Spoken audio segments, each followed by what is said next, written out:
함께 기도하심으로 5월 4일 엎드림 새벽 예배를 하나님께 올려드립니다.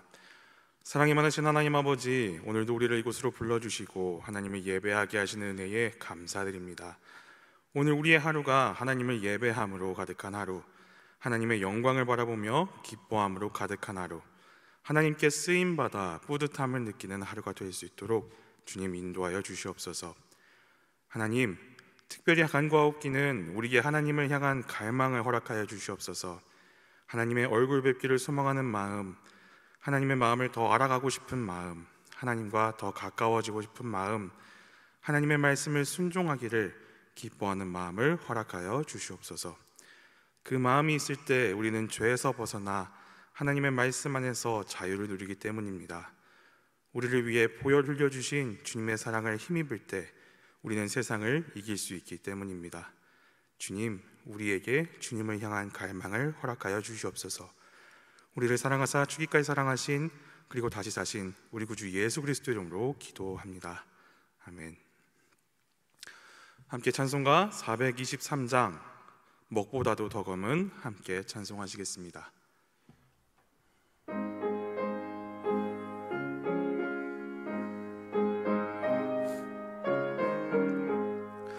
먹보다도 더 검은 죄로 물든 마음이 흰눈보다 더 희게 깨끗하게 씻겼네.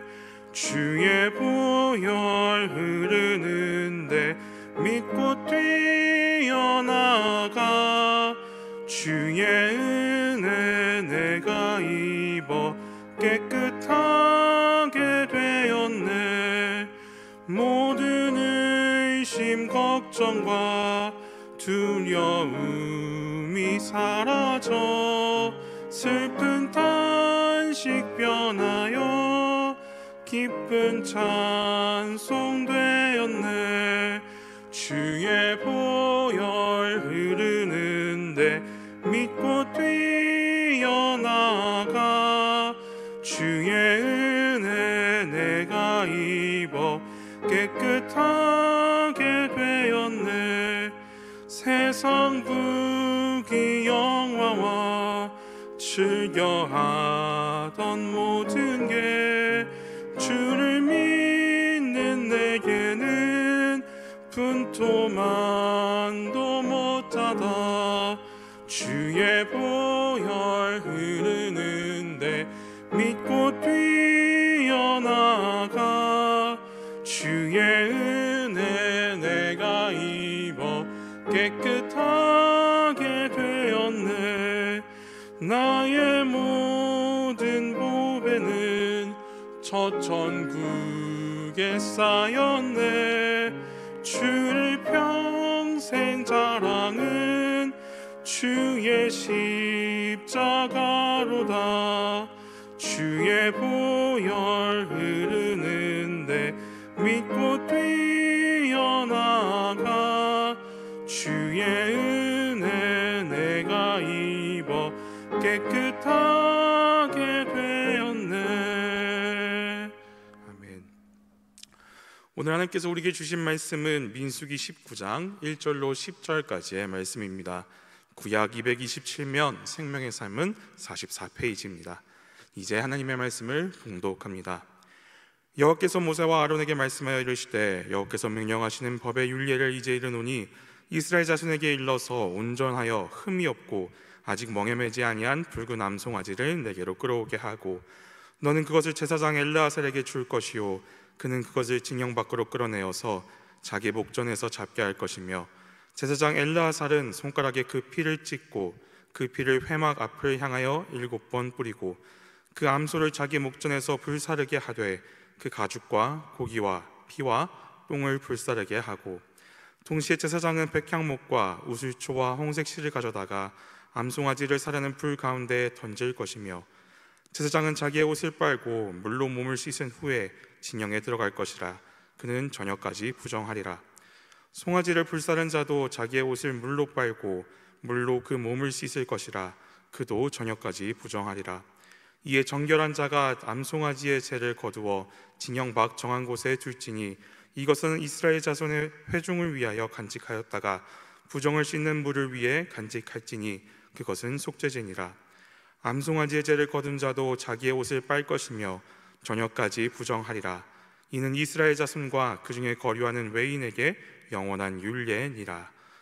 이 말씀은 살아계신 하나님의 말씀입니다. 아멘.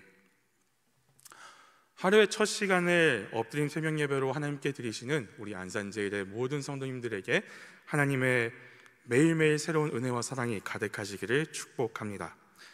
오늘 우리가 함께 읽은 이 민수기 19장은 16장에서부터 시작되는 한 덩어리의 이야기로 볼 수 있겠습니다.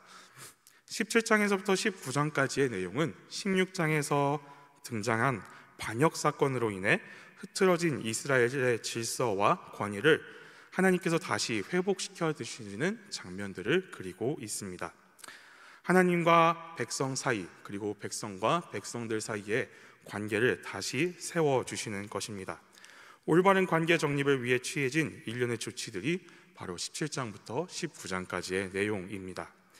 그 중에서 제사장과 레위인의 기본 직무, 그리고 분깃에 대해 언급하고 있는 18장에 이어지는 오늘 19장은 시체로 인해서 부정을 입게 되었을 때 그 부정을 씻기는 정결용 잿물의 제조법과 그리고 그 사용법에 대해서 언급하고 있습니다.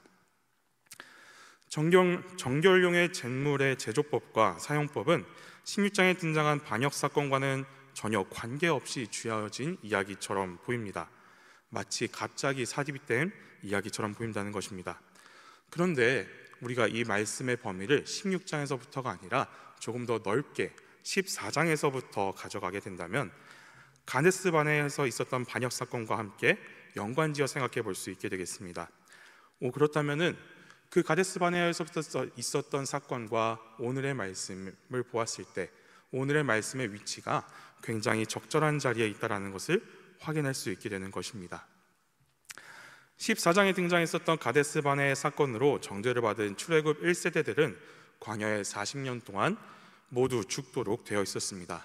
그뿐만 아니라 16장에 등장한 고라 일당의 반역 사건과 또 그에 따른 백성들의 원망 사건으로 인해서 백성들은 자연히 시체에 접촉하는 일들이 많아졌을 것입니다. 빈번하게 되었을 것입니다. 곧 시체에 접촉하게 되어 부정하게 된다는 것입니다. 따라서 이렇게 나아가다는 이스라엘 전체가 부정하게 되게 될 것입니다. 결국 이스라엘과 하나님과의 관계가 바른 관계에 설 수 없게 된다는 것이지요.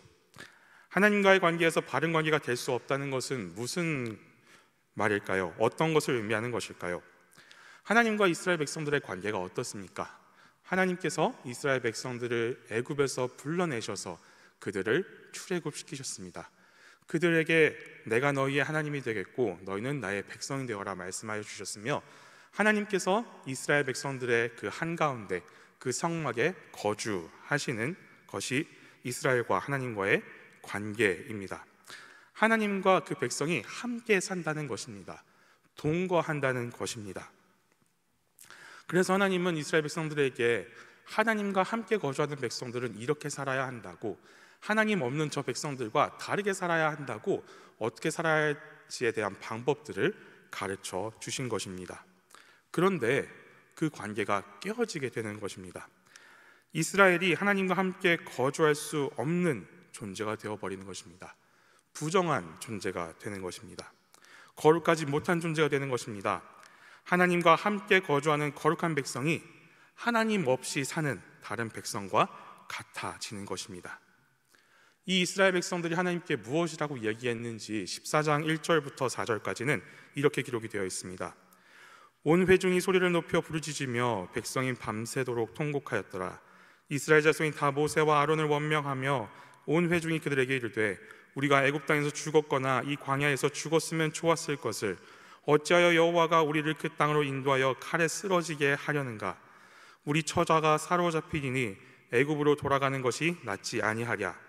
이에 서로 말하되 우리가 한 지휘관을 세우고 애굽으로 돌아가자 하매. 이들이 말하고 있는 것은 무엇입니까? 하나님을 믿지 못하겠다라고 말하는 것입니다. 그러니 하나님의 지위를 믿지 못하겠으니 그들 자신이 한 지휘관을 세우고 애굽으로 돌아가겠다라고 말하는 것입니다. 자기들을 인도하여 하신 하나님을 무시하며 자신들이 지휘관을 세우려 합니다. 하나님을 대적합니다.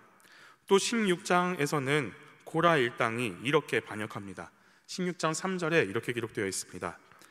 그들이 모여서 모세와 아론을 거슬러 그들에게 이르되 너희가 분수에 지나도다. 회중이 다 각각 거룩하고 여호와께서도 그들 중에 계시거늘 너희가 어찌하여 여호와의 총회 위에 스스로 높이느냐. 이번에도 마찬가지입니다. 고라 일당이 모세와 아론을 음해합니다. 그들의 이스라엘 가운데 스스로를 높이고 있다라고 말합니다. 하나님의 일하심을 무시한 채 자기 마음대로 말하고 거역하고 있는 것입니다. 어쩌면 이들은 이스라엘은 하나님과 함께 거주하기 싫다라고 말하는 것인지도 모르겠습니다. 하나님의 인도하심을, 하나님의 지휘하심을, 하나님의 통치하심을, 하나님의 다스리심을 원치 않는다고 말하는 것만 같습니다. 이스라엘은 하나님을 거역하였습니다. 그런데 그런 이스라엘 백성들을 보고 있자니 마음이 아파옵니다. 마음이 불편해집니다. 왜냐하면 그 이스라엘의 모습 가운데서 내 모습이 보이기 때문입니다. 하나님을 거역하는 이스라엘 백성들의 모습에서 내 모습이 보이기 시작하기 때문입니다. 우리는 이스라엘 백성들과 다른 백성이라고 말할 수 있을까요? 어쩌면 우리는 이렇게 말할지 모르겠습니다. 나는 저 이스라엘과 다릅니다. 나는 저 이스라엘과 같이 하나님을 직접 거역하지 않습니다. 나는 율법을 잘 지키며 살아왔습니다 라고 말할지 모르겠습니다. 물론 그럴 것입니다. 현대사회를 살아가고 있는 우리에게 법을 어기지 않는 것은 당연한 일일 것입니다. 그런데 여러분, 혹시 수동공격성이라는 말을 들어본 적 있으실까요? 수동공격성이라는 말은 말 그대로 상대방에 대해서 욕설, 폭언, 폭력 등 능동적인 공격을 가하는 것이 아니라 수동적인 자세에서 상대방을 화나게 하는 것입니다. 이를 뒤로 미루는 것입니다. 응당적절히 기대되는 수준의 책임에 대한 저항입니다. 일의 지연에 대해서 변명합니다. 누군가에게 깊이 의지하면서도 그 상대방에 대한 결점을 찾기 등이 수동공격성의 패턴입니다. 혹시 여러분 뜨끔하지 않으셨습니까? 하나님의 말씀에 불순종하고 있는 우리의 모습이 그려지지 않습니까? 하나님의 말씀에 순종하는 것을 미루고 있는 우리의 모습이 그려지지 않습니까? 하나님께서 지금 나를 사용하셔서 나를 통하여서 하시고 싶은 일이 있으신데 최선을 다하지 않는 나의 모습이 보이고 있지 않습니까? 이런 나의 삶의 모습이 가데스 바네아에서 하나님을 믿지 못하겠다고 반역하던 이들, 스스로 지휘관을 세우고 애굽으로 돌아가겠다고 말하는 그 이스라엘의 모습과 다른 모습일까요? 이런 나의 삶의 모습이 하나님께 반역하여 모세와 아론을 거역하던 그 고라 일당과 다른 모습이라고 말할 수 있을까요?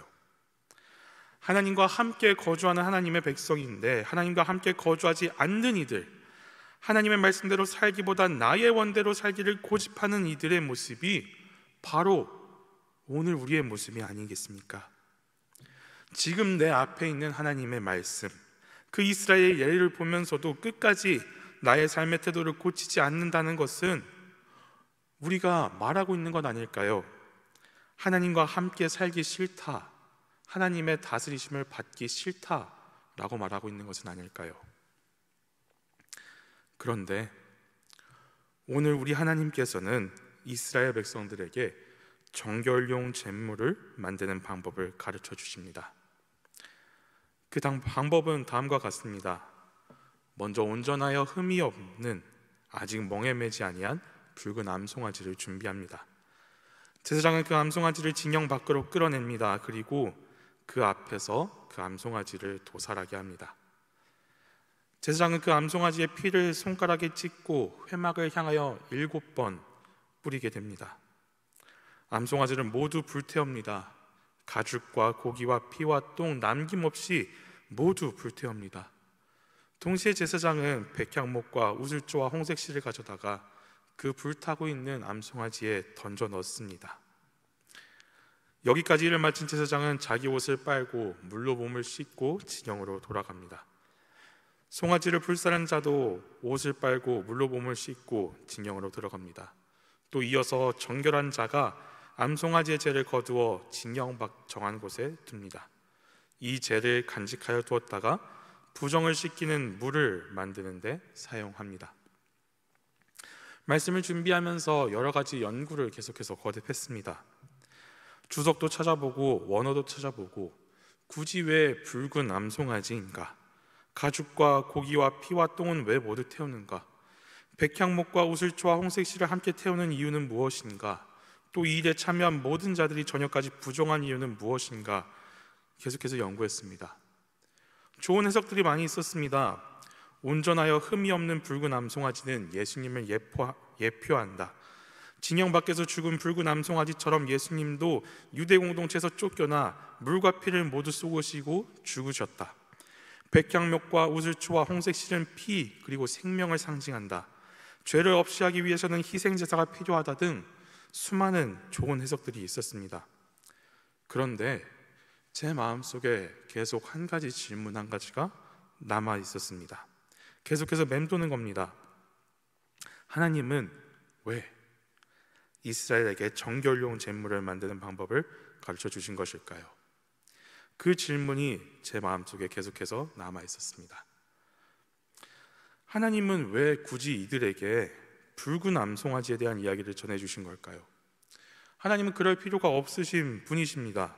그저 모세에게 말씀하신 대로 이들을 모두 진멸하시고 다시 새롭게 시작하셔도 되는 분이십니다. 그런데 하나님은 그렇게 하지 않으셨습니다. 이스라엘에게 어떻게 정결하게 되는지, 부정한 자가 다시 정결함을 입기 위해서 어떤 과정을 거쳐야 하는지를 가르쳐 주십니다. 마련해 주십니다. 하나님이 친히 그들에게 정결할 수 있도록 방법을 마련해 주십니다. 하나님은 굳이 이스라엘 백성들을 고치시고 씻기시고 그렇게 이스라엘 백성들에게 말씀하여 주십니다. 이스라엘 가운데 거주하시는 하나님, 이스라엘 한가운데 그 성막에 거주하시는 하나님께서 그들의 백성이 하나님과 살 수 있도록 방법을 다시 한번 제시하여 주십니다. 여기에 담긴 하나님의 마음은 어떤 마음일까요? 불현듯 하나님의 사랑이 생각이 납니다. 바로 같이 살기 원하시는 그 하나님의 마음이 생각이 납니다. 하나님은 이스라엘 백성과 함께 거주하기를 원하신다는 것입니다. 그들에게 정결례를 주시는 이유는 거룩하신 하나님과 동행하며 사는 방법을 주신다는 것은 저에게는 이렇게 다가오게 되었습니다. 내가 너희를 포기하지 않았다. 내가 너희를 버리지 않았다. 그러니 나와 같이 살자.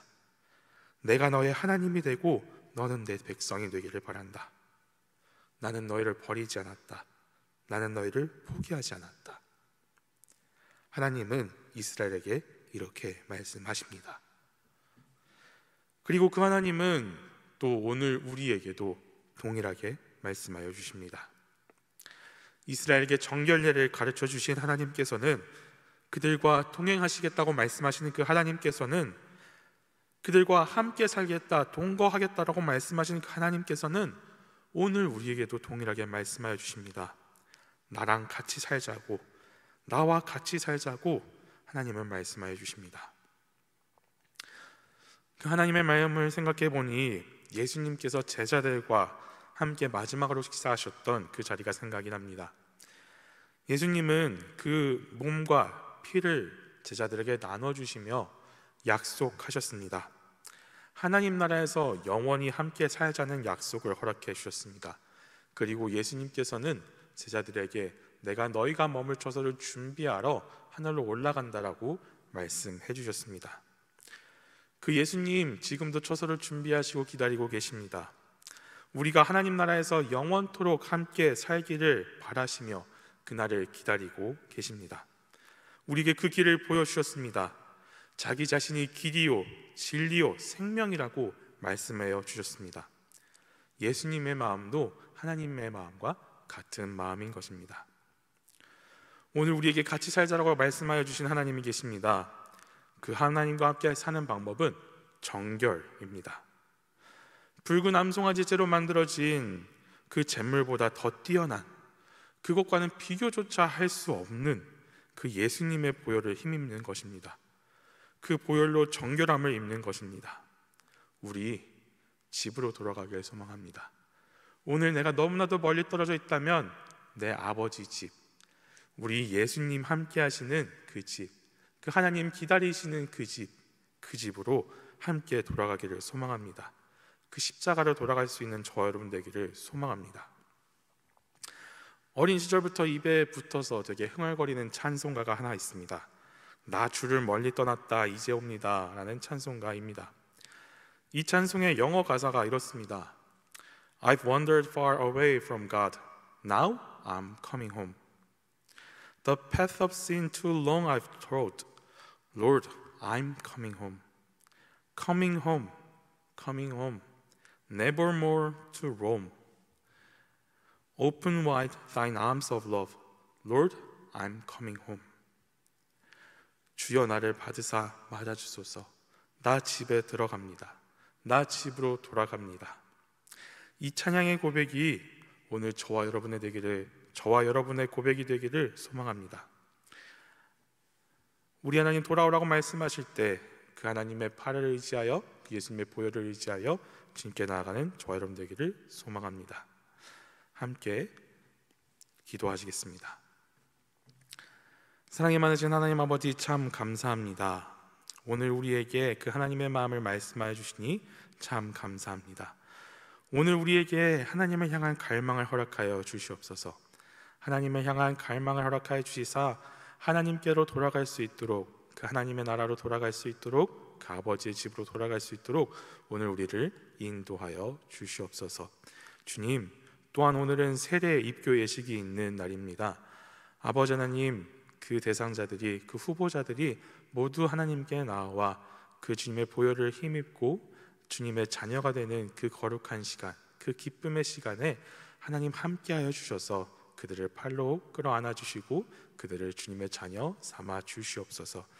또한 그 예식에 함께 참여하는 모든 성도님들 또한 하나님의 마음을 깊이 깨닫고 우리를 사랑하시는 하나님의 사랑에 푹 잠기게 되는 시간이 될 수 있도록 주님 인도하시고 함께하여 주시옵소서.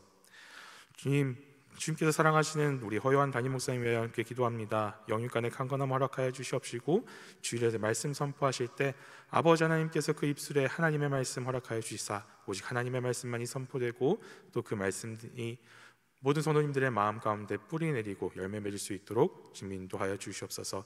교회를 섬기는 모든 지체들, 또 예배를 준비하는 모든 섬김들 주님께서 기억하여 주시옵시고 하나님의 때에 하나님의 것으로 가장 아름답게 선대하여 주시옵소서. 주일의 모든 사역들을 위하여 함께 기도합니다. 주님께서 시종을 맡아 주시옵시고 하나님께서 주관하여 주시사 모든 일들이, 모든 사역들이 하나님의 사랑을 나타내는 사역이 될 수 있도록 주님 역사하시고 인도하여 주시옵소서. 그렇게 우리를 통하여 영광 받아 주실 아버지 하나님 믿고 감사드리며 찬양합니다. 우리를 사랑하사 죽기까지 사랑하신 그리고 다시 사신 우리 구주 예수 그리스도 이름으로 기도합니다. 아멘. 하늘에 계신 우리 아버지, 아버지의 이름을 거룩하게 하시며 아버지의 나라가 오게 하시며 아버지의 뜻이 하늘에서와 같이 땅에서도 이루어지게 하소서. 오늘 우리에게 일용할 양식을 주시고 우리가 우리에게 잘못한 사람을 용서하여 준 것 같이 우리 죄를 용서하여 주시고 우리를 시험에 빠지지 않게 하시고 악에서 구하소서. 나라와 권능과 영광이 영원히 아버지의 것입니다. 아멘. 이 시간 함께 기도하실 때 나라와 민족과 교회 그리고 개인의 기도 제목을 위해 오늘 우리에게 주신 말씀을 붙잡고 함께 기도의 자리로 나아가겠습니다.